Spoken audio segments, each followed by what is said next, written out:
नमस्ते दोस्तों, कथांकुर में आप सभी का स्वागत है। यहाँ हम आपको सुनाएंगे कुछ रोचक, शिक्षाप्रद और मनोरंजक कहानियाँ जो आपको ले जाएगी एक नई दुनिया की ओर। तो तैयार हो जाइए, क्योंकि अब शुरू होगी कथांकुर के कहानियों की यात्रा। आज की कहानी आलस्य का परिणाम। एक गांव में एक सीधा साधा ब्राह्मण रहता था। उसमें एक अवगुण था, वह बड़ा आलसी था। वह कभी भी कोई काम समय से नहीं करता था।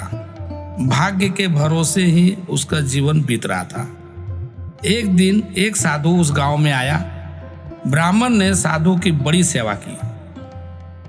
जब वह वापस जाने लगा तो ब्राह्मण से बोला, तू है तो बड़ा आलसी, परंतु सेवा भाव बहुत है तुझ में। गरीब भी है, अतः तुझे संतों की सेवा का फल तो मिलना ही चाहिए।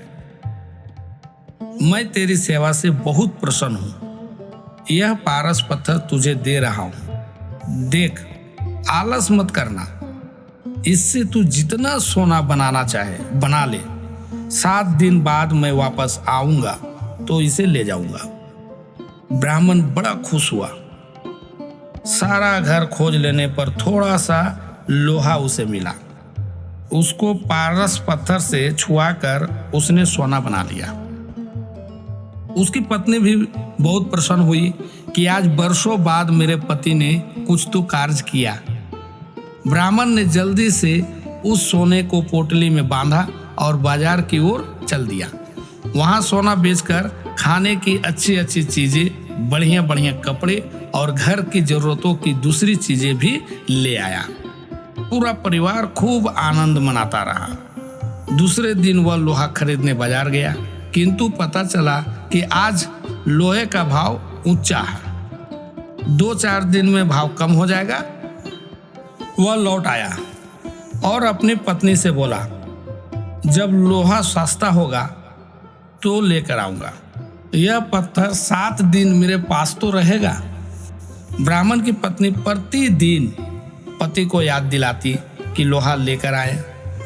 वह अलसाया हुआ उठता, धीरे धीरे बाजार की ओर जाता, फिर वहां से खाली हाथ लौट आता। कहता कि अभी तो लोहा बहुत महंगा है। बस जब भूख लगती बढ़िया बढ़िया चीजें खाता और सो जाता। पत्नी बेचारी सीधी साधी थी, पति से कुछ अधिक कह नहीं पाती थी।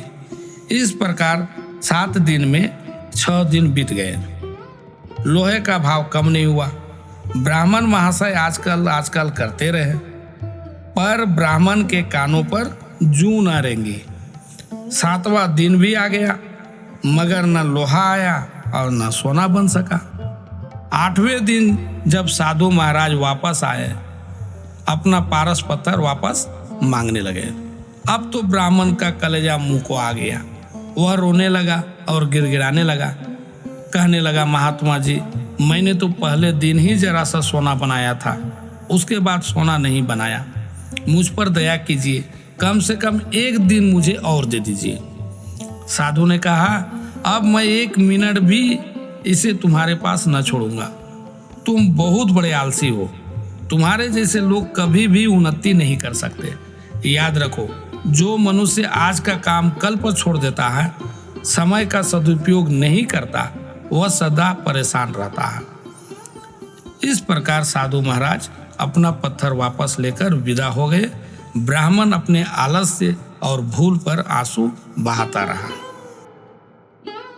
तो दोस्तों, इस कहानी से हमें यह सीखने को मिलता है कि आलस्य मनुष्य का सबसे बड़ा शत्रु होता है। जो मनुष्य आज का काम कल पर छोड़ता है और वो समय का सदुपयोग नहीं करता है, वह सदा ही दुखी रहता है। धन्यवाद। अगर ये कहानी आपको अच्छी लगी तो वीडियो को लाइक करें, इस चैनल को सब्सक्राइब करें और अपने मित्रों को भी ये वीडियो शेयर करें। धन्यवाद।